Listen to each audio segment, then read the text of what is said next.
Magyarországon évente több mint 10 000 kerékpárt lopnak el, több mint háromnegyedüket Budapesten. A rendőrség tehetetlen, az eltűnt biciklik többsége sohasem kerül elő.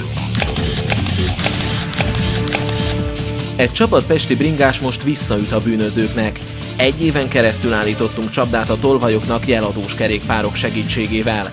Kik és hogyan lopnak, mi történik az eltűnt biciklikkel és miért nem tesz semmit a rendőrség. Mindezt megtudhatod az új websorozatból, amelyből az is kiderül, hogyan vált egy amatőr csapat profi tolvajvadászokká. És egyből mondták, hogy maradjunk ott, ne menjünk sehova, Monori rendőrkapitányságra hívják a rendőröket. De én nem is tudtam semmiről, semmit, hogy honnan van a biciklis, tehát egyből ránk lett fogva. Tolvajkergetők. Hetente a tolvajkergetők.hu-n október 1-től.